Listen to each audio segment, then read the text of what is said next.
إن الدين عند الله الإسلام. اللهم يا مقلب القلوب ثبت قلوبنا على دينك. اللهم يا مقلب القلوب ثبت قلوبنا على طاعتك.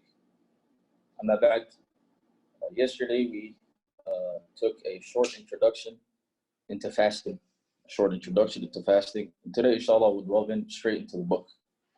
The first hadith that Al-Imam Abdul Ghani Al-Maqdisi mentions in the chapter of fasting is عن أبي هريرة رضي الله تعالى عنه قال قال رسول الله صلى الله عليه وسلم لا تقدموا رمضان بصوم يوم ولا يومين إلا رجل كان يصوم صوما فليصمه. All right. As we mentioned yesterday, we'll start off with the narrator of the hadith, then delve into the explanation of the hadith. This hadith is narrated by Abu Hurairah radiallahu ta'ala anhu, the famous companion of the Prophet sallallahu alayhi wasallam, who narrated the most ahadith. Abu Hurairah, we really don't know his actual name. The Imam al-Nawawi rahimahullah, he mentions 30 different opinions regarding his name. But probably the most famous name that is said that the Prophet ﷺ gave him was Abdul Rahman, right? And he was the son of Sakhar. And it is said that his name in Jahiliyyah was Abd Shams. It has also been said that he had multiple names in Jahiliyyah. Allahu A'lam, but Ibn Durayd mentions the reason why Abu Hurairah had multiple nicknames is that he did something wrong when he was young. Apparently, it is said that he killed somebody when he was young, and he would move around a lot. He was a nomad. So he would go around to different cities, and he didn't want people to know or identify who he was. Because if they found out, they might catch him for the blood he spilled. Allah Ta'ala, if this is authentic or not, but this has been narrated and this has been said. Imam Abu Hurairah, scholars have written books about his name. All right, a number of scholars have written books about the name of Abu Hurairah. What was his actual name? But his kunya, why was he given this kunya, Abu Hurairah, or the father of kittens? Reason being is that one time he was traveling and he found a wild cat. He took the wild cat and he put it in his thobe, right in his sleeve, the sleeve of his thobe. Back then, the sleeves used to be a little bit larger. Nowadays, they're small, right? He used to be a little bit larger. And they used to wear baggy clothes, you know. So he would put the kitten inside of his sleeve, and that's how Abu Hurairah got the nickname. It is said that the Prophet ﷺ gave him the nickname Abu Hir, and not Abu Hurairah. Abu Hurairah, his father was given to him. Wallahu a'lam, and Allah knows best. Now Abu Hurairah radiallahu ta'ala, people may assume that he was Muslim for a long time. Matter of fact, Abu Hurairah only became Muslim 4 years before the Prophet ﷺ's death. Became Muslim in the year 7 after the Hijrah in the month of Muharram. All right, this is when Abu Hurairah accepted Islam, and in 4 years he managed to narrate the most ahadith of the Prophet ﷺ, over 5,000. And the closest person to him, Abdullah ibn Umar, didn't even narrate half of that.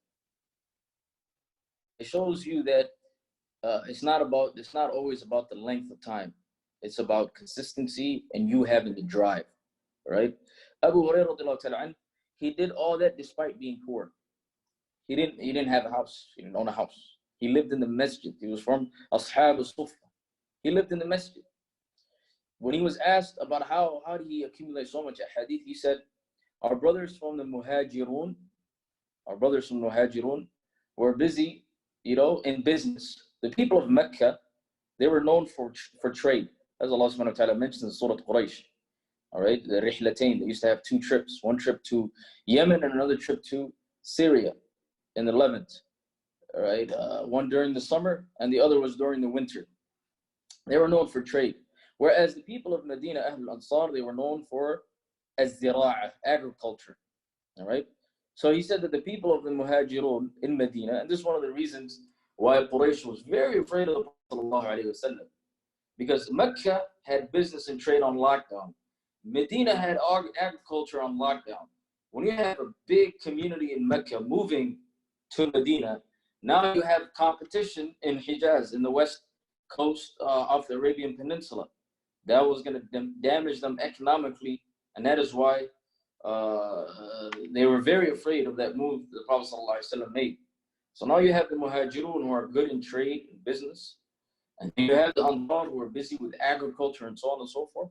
He said, while they were busy with their livelihoods, I was busy, spending time with the Prophet ﷺ. Obviously, you gotta have some money, you gotta provide for your family, so you can't just be around the Prophet ﷺ unless you're poor. And that's why the majority of the companions of the Prophet ﷺ that narrated the most hadith were from Ashab al-Sufa, were the ones that lived in the masjid, right? In Masjid Nabawi. Abu Hurairah lived in the masjid. Ibn Umar radiallahu ta'ala anhuma, Abdullah ibn Umar, he lived in the masjid. One might ask, how is that possible? Wasn't he with his father? No, he used to live in the masjid. He left his father. He used to live in the masjid of the Prophet sallallahu alaihi wasallam. Umar ibn Khattab, speaking of Umar wasn't able to go to the Prophet sallallahu alaihi wasallam every day, but he came up with a strategy. Him and his neighbor would go off days. So one day, Umar would go, and the other day, his neighbor would go, and in the evening they would exchange the information, all right, or the knowledge that they got from the Prophet sallallahu alaihi wasallam. So Abu Hurairah radiallahu ta'ala an, he spent only 4 years with the Prophet sallallahu alaihi wasallam, and he managed to memorize all those ahadith. This is a blessing from Allah subhanahu wa ta'ala. They say over 800 of the tabi'un, and including some of the sahaba narrated from him, as the Imam al-Bukhari rahimahullah mentions. And he was known for his ibadah. He was known for his worship, his long nights in prayer, his long days in fasting, and so on and so forth. Prophet ﷺ here, he says in this hadith, لا تقدموا رمضان بصوم يوم ولا يومين إلا رجل كان يصوم يوما فليصم. All right. Prophet ﷺ here, he says, do not precede Ramadan in fasting the day before or 2 days before, unless you had a habit of fasting. Okay, this is what the Prophet ﷺ says. So the 2 days before Ramadan, you're not allowed to fast, as this hadith mentions. And this hadith is narrated by Imam al-Bukhari in his Sahih, and Imam Muslim in his Sahih as well. Muttafaqun alayhi. As we mentioned in the beginning, that all of the hadith in this book, except for a couple that the scholars have critiqued, are in Bukhari or Muslim or one of them. So the 2 days before Ramadan, you're actually not supposed to fast unless you had a habit of fasting. You had a habit of fasting Mondays and Thursdays. You had a habit of fasting Sha'ban. If you establish the habit beforehand, then it's not a problem. Now, this hadith causes issues because it collides and contradicts with another hadith. It contradicts with another hadith. All right? And that is the hadith of the Prophet sallallahu alaihi wasallam. We'll get to the ruling, inshallah. The hadith of the Prophet sallallahu alaihi wasallam, إِذَا انْتَصَفَ شَعْبَانَ فَلَا تَصُومُوا. All right? If Sha'ban gets halfway, if we reach halfway through Sha'ban, then do not fast. And this hadith is narrated by Al-Khamsa, Rawah Al-Khamsa. يعني Abu Dawood, Al-Tirmidhi, Al-Nasai, Ibn Majah, and Ahmad. Prophet ﷺ, he says, once he reaches the 15th of Sha'ban, do not fast till Ramadan comes. Now this hadith, from a hadith perspective and also from a fiqh perspective, the scholars have differed. From a hadith perspective, is this hadith authentic or not? A number of scholars have authenticated, like At-Tirmidhi and Ibn Hibban and Ibn Abdul Barr, among others. All right? And many of the early scholars have considered this hadith weak. Like Abdul Rahman ibn Mahdi considered this hadith munkar. And Imam Ahmad, he considered this hadith da'if. He says that the hadith of Al-Ala ibn Abdul Rahman, because this hadith is narrated by way of Al-Ala ibn Abdul Rahman, an Abihi, an Abi Hurairah. All of his hadith are authentic except this hadith. He says this hadith is inauthentic. This is what Imam Ahmad rahimahullah, he says. Abdul Rahman ibn Mahdi and Imam Ahmad are two giants of hadith. If they agree to something, that's something heavy. That's no joke. All right? But other scholars have differed. So the scholars have differed in terms of it, in terms of its authenticity. All right. What about the ruling of it? What is the ruling? Well, the majority of the scholars, they say it's allowed to fast because this hadith contradicts this hadith. Like you have two hadiths, one saying 15th of Sha'ban, after you can't fast. And you have another hadith that says the last 2 days before Ramadan, you can't fast. What do you do here? All right. The majority of the scholars, what they say is the first hadith, إذا انتصف الشعبان فلا تصوم the 15th of Sha'ban, is weak. And even if it's authentic, all right, it contradicts with this hadith, so put it away. That's what the majority they say. All right. The second opinion is the opinion of the Shafi'iyah. All right, the opinion of the Shafi'iyah. And this opinion, Ibn al-Qayyim and some of the later Hanbalis, they supported it. The Shafi'iyah, they say, la, la, la, la, abadan, abadan. We can't just throw away another hadith. Rather, we're going to combine between both hadiths. The Prophet ﷺ, he says, do not fast after the 15th of Sha'ban. Okay? And he says here, do not fast a day or two before. There's no contradiction here. In this hadith that is in Umdat Al Ahkam, لا تقدم رمضان بصوم يوم ولا يومين. This hadith, all right, is showing the importance of not fasting the last 2 days because of another issue that will come, and that is Yawm al-Shak, the day of doubt, which will come inshallah shortly. So they say that you're not allowed to fast 15th of Sha'ban unless you have like some type of habit. And this other hadith, all right, makes it stronger that you shouldn't fast the last 2 days. Like the 15th of Sha'ban, don't fast. But the last 2 days, don't even come close to fasting.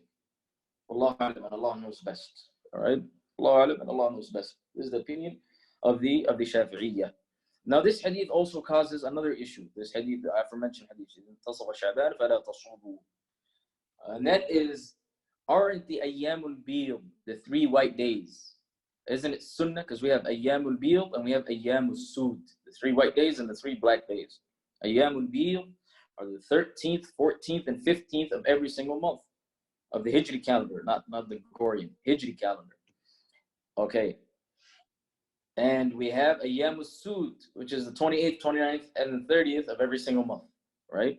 The Ayyam al-Bid, and some scholars, they say Ayyam al-Sud, it is recommended to fast in those 3 days, one of those 3 days. Now, Ayyam al-Bid, the 13th, 14th, and 15th is sunnah to fast. The 15th of Sha'ban is in the middle of the month. What do we do here? What do we do? You look at it from 2 perspectives. One perspective is that if you have the habit of fasting those 3 white days, then it's not a problem. You can fast it, whether it's the 15th. If you had a habit of fasting on a Monday and the Monday happens to be the 23rd, no problem. All right? That's one. 2, another perspective is that the half of Sha'ban starts after the 15th. Wallahu alam, and Allah knows best. Okay? And is fasting the 3 white days sunnah every single month of the year? The answer to that is no. There are 2 months in the year.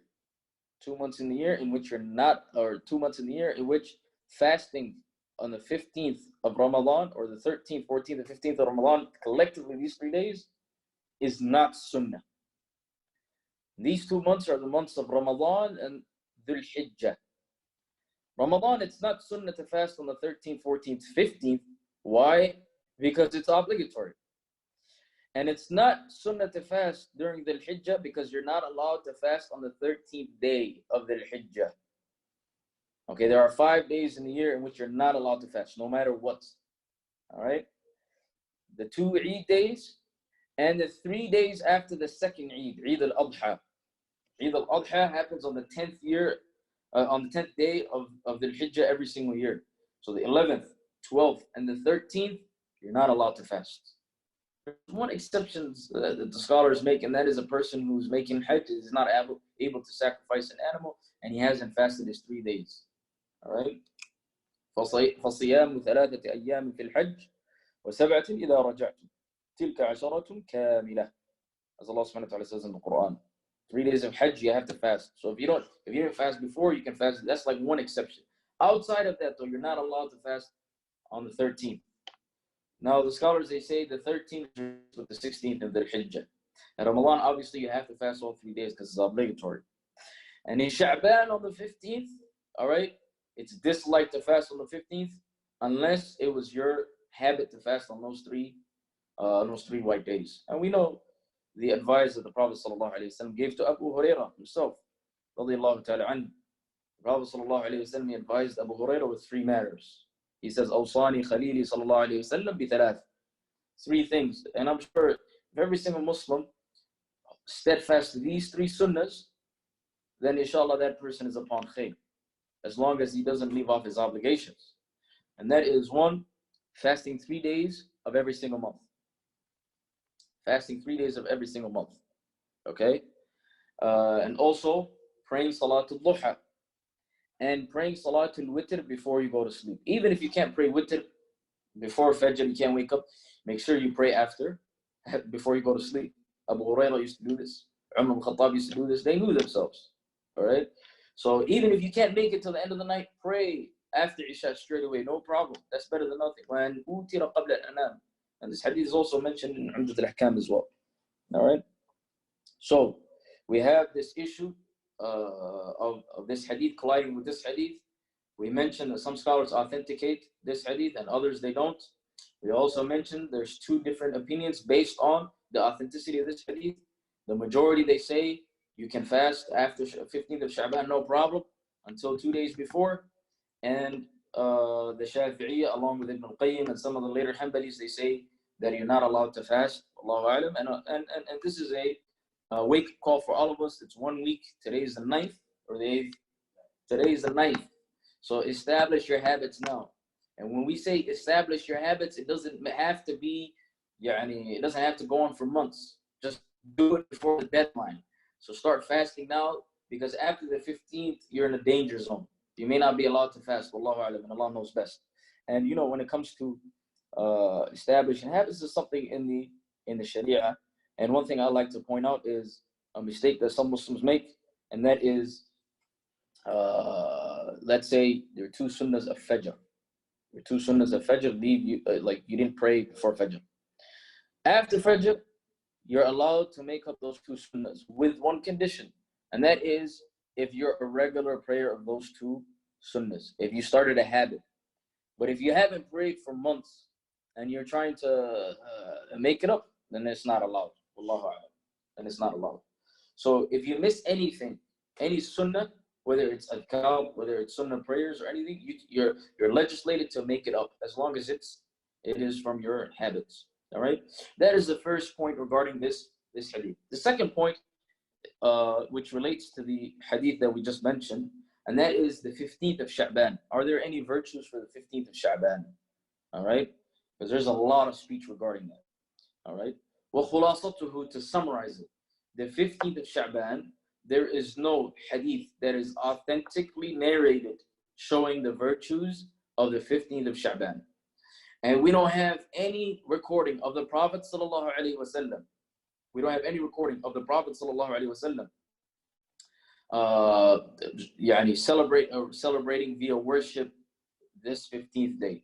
We don't have any recordings of any of the Sahaba of the Prophet sallallahu alaihi wasallam regarding this. The first time that it happened in history that we have any type of record is amongst the Tabi'een from Ash-Sham, the Levant. And as we know, Ash-Sham, the Levant, is 4 countries. Nowadays it is separated, but it was kind of considered one country back then. Palestine, Syria, and the 4th country is Lebanon. Excellent, Lebanon. The people of Sham, they're the ones who kick-started this. They're the ones who made the 15th of Sha'ban something big. All right? In other parts of the Muslim world, it wasn't known early on. Matter of fact, Imam Malik, rahimahullah, he's like, what is this, O Ahl Sham? What is this that you guys are doing? This is a bid'ah, this is an innovation. The people of Ahl Makkah, from the Mu'ata, he said, what are you guys doing? This is not from the Sunnah of the Prophet ﷺ whatsoever. And this is the opinion of the majority of the scholars. Bal Ibn Taymiyyah, rahimahullah, says it's a ittifaq, ijma' amongst the scholars. All right? Ijma' amongst the scholars, a consensus amongst the scholars that it is, there are no virtues on this day, on the 15th of Sha'ban. The only people who really push this are the people of Ahl al-Sham, the Tabi'un. Some scholars like Makhul ibn Abdullah al-Shami, and Al-Imam Abdul Rahman ibn Amr al-Awza'i, who was from Beirut in Lebanon. And he, Al-Imam al-Awza'i, was arguably the greatest scholar that the Levant has produced ever after the Sahaba. He is the most decorated, most celebrated, most known scholar from the Levant, from Ash-Sham, outside of the Sahaba, Abdul Rahman al-Awza'i. and he used to have a madhab, and his madhab was spread in Andalusia early on, and in the Western Hemisphere of Islam, and in Morocco and those areas early on, for the first 200 years after his death, until one of the students of Imam Malik rahimahullah by the name of Yahya ibn Yahya al-Laythi, all right, he went back and he started spreading the Imam Malik's madhab until it took over. Allah alam. So Awza'i was very well known early on. Then later years, his madhab became extinct. And Imam al-Awza'i, what's his opinion regarding this? Because it's an interesting note, because he is from Sham. People are the ones that are saying that this night is a virtuous night. But at the same time, he is a scholar of hadith and fiqh. He's more well-versed in these matters. Imam al-Awza'i, rahimahullah, he did not allow for the Muslims to congregate and come together and pray at the masjids and do qiyam al-layl and fast and all this. But he used to say he took a middle road between the scholars from other countries and the scholars from his country. He took a middle route. He said, do not do anything public. If anybody's going to do anything, do it privately. Allahu alam, and Allah knows best. Allah knows best. Yani, the hadith that have come, when you look at them, there's ishkalat, there's problems with it. But we have a number of scholars from Sham who are who say that it's a virtuous night. They call for the Muslims to congregate, to fast, to do qiyam al-layl, and all of that. Allahu a'lam. That is the second issue regarding this hadith. The third and final issue regarding this hadith is a very famous issue called Siyamu Yawm al-Shak. And pay attention, my brothers and sisters, to this issue. Because if you guys remember last year, there was a whole fiasco regarding the start of Ramadan. All right? And we are going to get to it in the next hadith. Or last year, or was it 2 years ago? The year before? Sure about that? It was 2 years ago, huh? Okay, 2 years ago. There was a whole fiasco regarding the start of Ramadan all over the world and the end of Ramadan. It's a crazy year, right? Okay. Now, Siyamu Yawm al-Shak, what is that? Siyamu Yawm al-Shak has two meanings. Yawm al-Shak literally means the day of doubts. But it has two meanings amongst the scholars. The first meaning is that it is the 30th of Sha'ban, the 30th day of Sha'ban. And the clouds cover the sky. That's the first meaning. If you're able to see the moon, the clouds cover the sky. That's the first meaning. The second meaning is the 30th of Sha'ban, and we have no authentic report that Ramadan has started. All right, what does this mean? That nobody who is trustworthy that we know has seen the crescent. Okay, although there's no cloud or anything. So we don't even know if it's the first day of Ramadan. And this is very important. To understand this issue, you have to understand these two different definitions. Wallahu a'lam. Because this is a heavy issue. A number of scholars have written books on this. All right? Ibn al-Jawzi rahimahullah has a book on this. Al-Khatib al-Baghdadi has a book on this. Abu Ya'la has a book on this. Ibn Abdul Hadi al-Jamma'ili al-Maqdisi, who's related to this Maqdisi, but Ibn Abdul Hadi came about 150 years later after him, 140 years after him.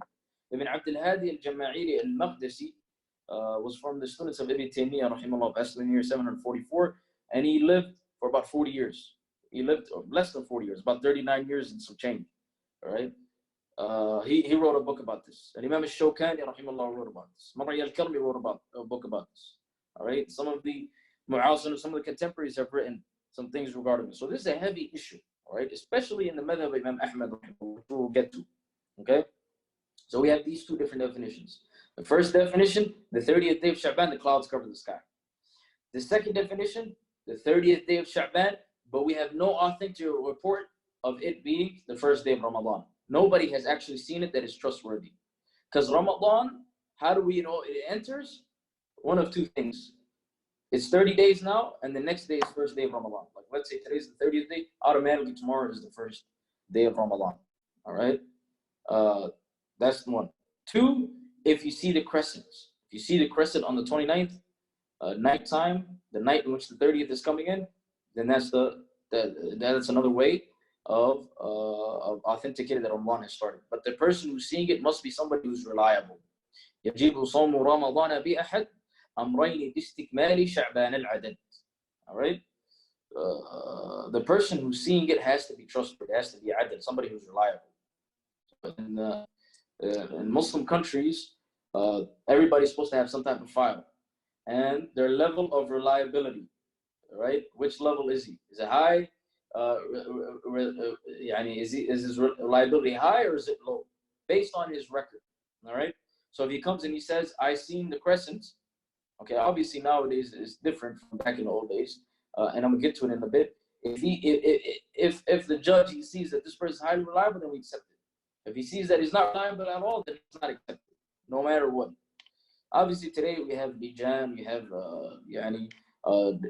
a number of people that go and see it. It's not just one or two people. We have technology and all of this. Wallahu alam, Allah knows best. All right. So Yawm al-Shak. All right. Yawm al-Shak, day of doubt. What is the ruling regarding this? Okay. The first definition, and that is if the clouds are cover the horizon. If the clouds cover the horizon.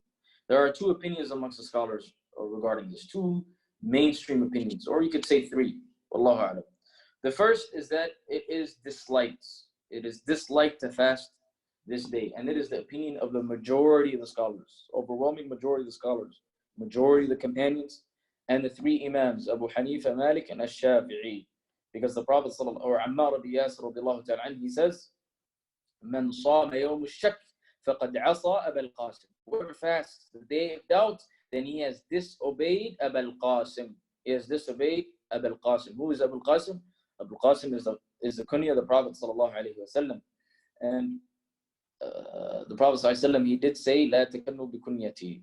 Do not take my kunya. So it's not allowed to take the kunya of the Prophet sallallahu alaihi wasallam. And many scholars, they say that this was during his lifetime. After his lifetime, then it's not a problem. And you have a number of people or number of individuals in history that were very known, like Abu al-Qasim al-Tabarani, Sahib al-Ma'ajim al-Thalatha. That was his kunya. You have Abu al-Qasim ibn Asakir, Sahib al-Tarikh, passed in the year 571. And you have Abu al-Qasim Abdul Karim al-Rafi'i, one of the two sheikhs in the Shafi'i school of thought. They all had the kunya of Abu al-Qasim. So when the Prophet ﷺ says, "Don't take my kunya Abu al-Qasim," it is referring to his lifetime. Wallahu a'lam. After his lifetime, anybody can take it. Wallahu a'lam. And Allah knows best. Okay? So the first opinion is based off this hadith that is narrated by At-Tirmidhi, in which Ammar radiallahu ta'ala, he says, then he has disobeyed Abu al-Qasim. And obviously he got this from the Prophet ﷺ. He wouldn't dare to make such a bold statement except that he took it from directly of the Prophet ﷺ. And we all know about the companion of the Prophet ﷺ, Ammar ibn Yasir, and his history and how he was killed during the Battle of Siffin. Okay, now you have the second opinion, and it is the opinion of Imam Ahmad, in which he says you should fast. It is obligatory for Imam Ahmad. Imam Ahmad rahimahullah, he says that it is obligatory for a person to fast. And then there's a third opinion that states it is highly recommended. It's the opinion of some of the companions of the Prophet ﷺ, like Aisha and Umar, among others, radiallahu ta'ala anhum jami'an. So according to the first definition, there's two opinions. Now the second definition, okay, لا ينبغي الخلاف فيه. يعني there shouldn't be any difference of opinion, because all four imams, they agree that it is not allowed to fast on this day. If nobody has seen that Ramadan has started, nobody has seen the crescent, nobody trustworthy has seen it, then you're not allowed to fast. There shouldn't be any difference of opinion regarding this. Okay, so we have to differentiate between both issues. Some people, what they do is they combine between both issues, and this is a problem. And al-fiqh, okay, al-fiqh is not just information that you memorize. Al-fiqh is malakah. Fiqh, jurisprudence, is understanding. It's something within you. You have to understand, and you have to differentiate between the masail. All right, and that is one of our mashayikh used to say, sirru al-fiqhi al-farq. Yani knowing the secret of fiqh, knowing whether you understand fiqh or not, is based on whether you can differentiate between issues, differentiate between masail. And an Imam Shihabuddin Al-Qarafi from the 8th century, a Maliki scholar, passed away in year 684. He has an entire book. It's called Al-Furuq. All of the issues that are eerily similar but different in ruling. So a student of knowledge has to know the difference between two rulings. Wallahu alam, and Allah knows best. Okay? So differentiate between two issues of Yawm Ash-Shak. All right? That is regarding to this hadith. لا تقدم رمضان بصوم يوم ولا يومين إلا رجل كان يصوم صوما فليصمه.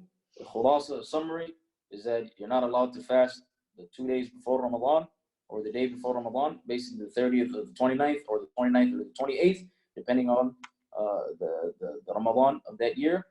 Okay. 2, 15th of Sha'ban and afterwards, avoid fasting those days unless you establish a habit beforehand. And we mentioned the difference of opinion regarding that. And number 3, you shouldn't fast the day of Ashak, the day of doubt.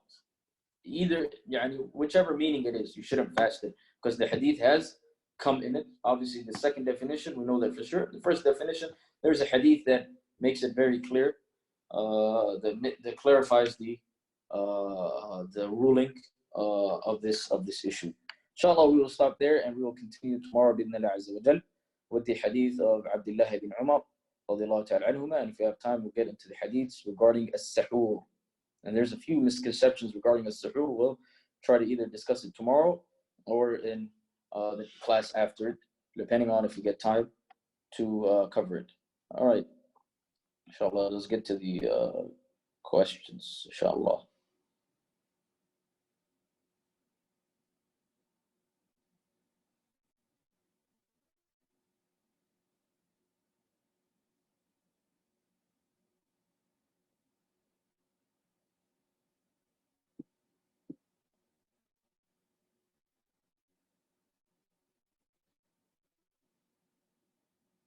Is it not allowed or just frowned upon? It's karahat, you can say it's disliked, it's highly disliked, it's extremely disliked. Y'all should fast tomorrow, inshallah. Yes, today, for us it's Thursday. Whoever can fast on Thursday, that's great. And if you can fast, if you're not able to fast Thursday, fast on Monday. All right.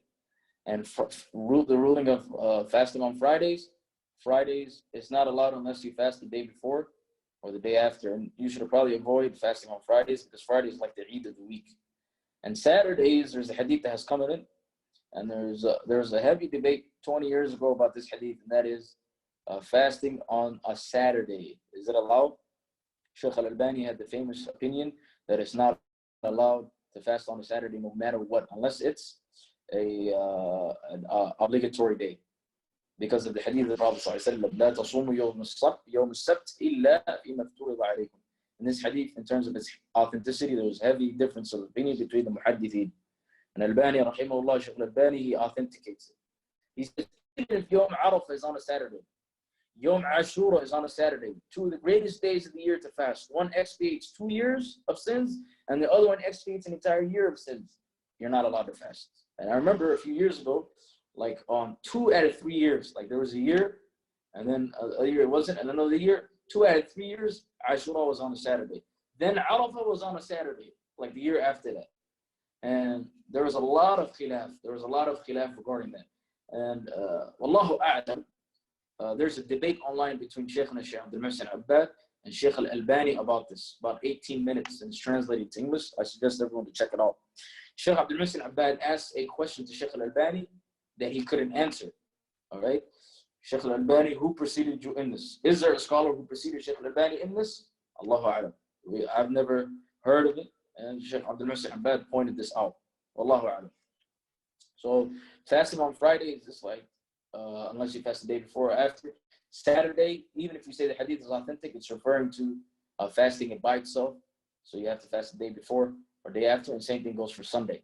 Monday, inshallah, let's try to fast before Monday, because by the time next Thursday comes, it's gonna be past the 15th. It's gonna be on the 16th, inshallah. So either fast Thursday, which is tomorrow for you guys, for the guys in the United States, or fast on Monday, inshallah ta'ala. So jazakallah khair for that reminder, my brother.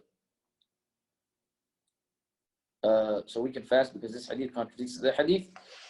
Allahu A'lam. The madhab of the Shafi'iyya says, no, you don't fast. You don't fast after the 15th of Sha'ban. Allahu A'lam. Unless you make it a habit. So if you want to avoid all of this khilaf, just fast before the 15th. And then after that you can fast. Is it pronounced Ramadan or Ramadan? Or both are correct? Ramadan is the famous pronunciation, Wallahu A'lam. And it comes from the word ar-ramad. There's a heavy difference between what does the word ar-ramad means. And a famous opinion is that it gets rid of your sins. It's a month that gets rid of your sins.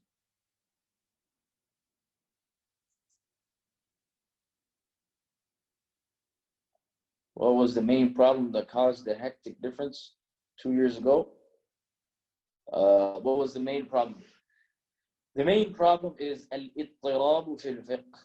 The main problem that caused the hectic difference a couple of years ago in Ramadan was ittirab. Yani you have to stay consistent. You can't take by one opinion in the beginning of the month and take by another opinion at the end of the month and take by a third opinion and theoretically.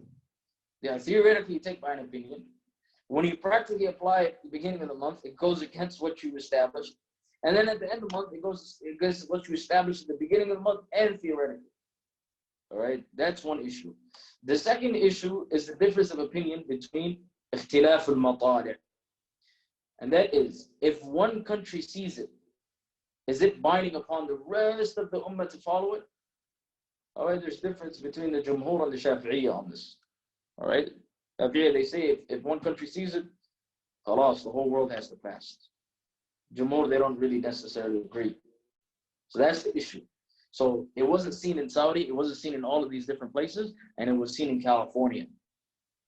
So right now, let's just practically apply it. If you take by the opinion of the Shafi'iyya, then khalas, you fast. If you take by the opinion of the Jumhur, now you don't fast.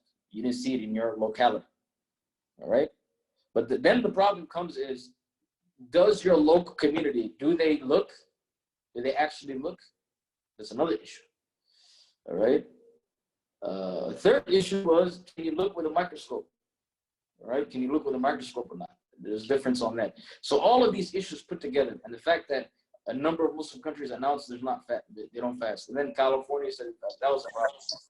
At the end of the month, brother computer. So at the end of the month, what happened? Some Muslim countries they announced,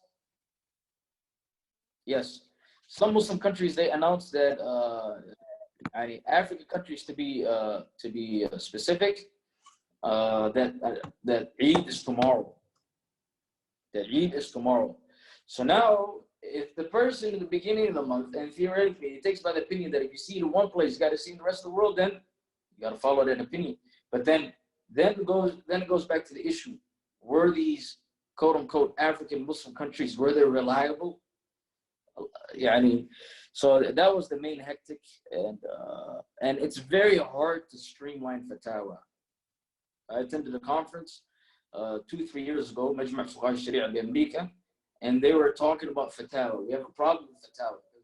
Now it's very hard to streamline a fatwa, especially in minority non-Muslim countries. The Muslims are a minority in a non-Muslim country because there is no government. There's no central government.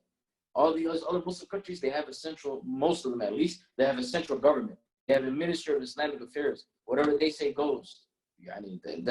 That's how it is. But in our, no, now in our localities, no, we don't have that. We don't have that. So how do we go about that?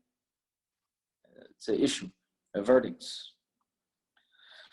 What book or books do you recommend for biographies on the companions? What books? Okay, a simple book that a person can start with is Surah min Hayat al-Sahaba, very easy to read, and so on and so forth.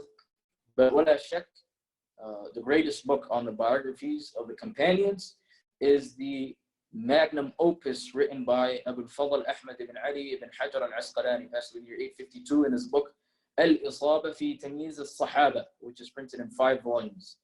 All right, that's probably the greatest book ever written on the biographies of the companions. And then you have Al-Isti'ab li Ibn Abd al-Barr, among other books. But if you have Ibn Hajar rahimahullah's books, he combined between Ibn Abd al-Barr and Ibn al-Athir and their books. He combined between their books was Ziyad, and he added to it because Ibn Hajar was later on. And Ibn Hajar, yani, Amir al-Mu'mineen fil Hadith, one of the great scholars in history and Hadith and in fiqh. Wallahu a'lam.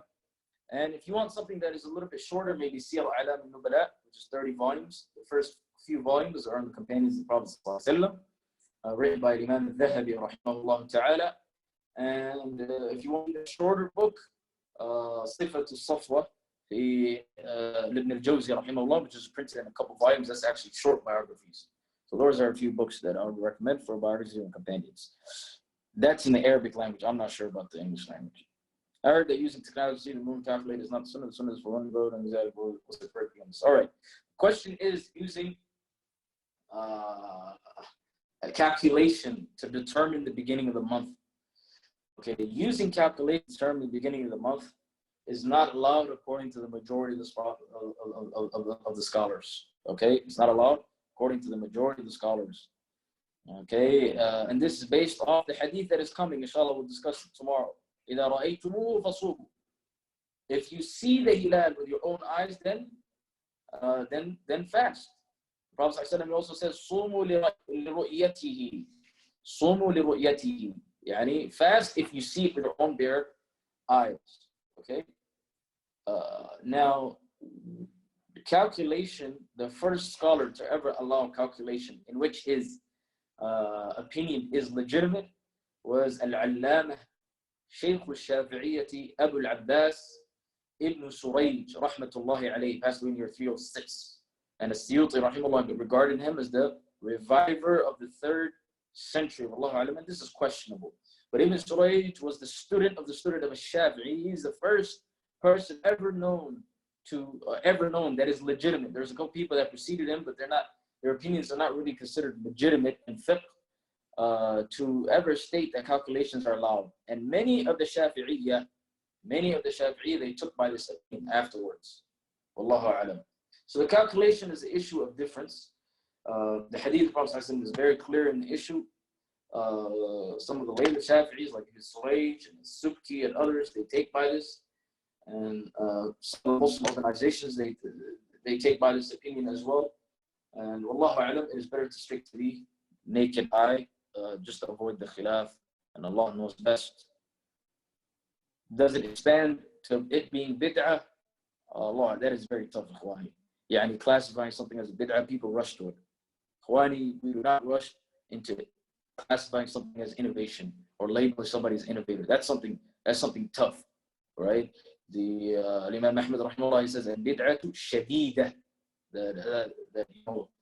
Innovation is tough. Innovation is not easy. So you should be quick to saying it's a bid'ah. But is it against the sunnah? That's a different terminology, a little bit more lenience. Can you expand on Imam Ahmad's position on Yawm al-Shak? Imam Ahmad's position on Yawm al-Shak, there's a tarab in the madhab, right? Different opinions amongst the scholars within the madhab. Yani Ibn al-Jawzi, Ibn al-Qayyim, they say that you should fast, all right? While Ibn Abd al-Hadi, he says that you shouldn't fast, okay? But what majority of the students of Imam Ahmad, what they say is Yawm al-Shak is the first definition that we mentioned. When the clouds are covered, like you can't see because of the clouds. That's what Imam Ahmad was referring to. As far as Imam Ahmad saying that if nobody sees it, then you should fast. No, Imam Ahmad said exactly the opposite. He said exactly the opposite. All right. So Imam Ahmad's opinion is based on the definitions, the two definitions. It's not mixed the two. So Imam Ahmad's opinion, according to the majority of his followers and a majority of his students, is the aforementioned definition. That is the definition for Yawm al-Shak according to Imam Ahmad, the one in which he says you should fast. Imam Ahmad conclude that it's obligatory fast that day. While Ammar bin Yasir no, yes, didn't say it's this late. Ammar bin Yasir, he just said that he differed with Abu al-Qasim. He disobeys Abu al-Qasim sallallahu alayhi wasallam. And from that, the scholars, they said it's disliked. So Imam Ahmad rahimahullah, he says that it's a great possibility that it's the first day of Ramadan because the clouds covered it. Secondly, he used the hadith of the Prophet sallallahu alayhi wasallam, فَقْدُرُوا لَهُ.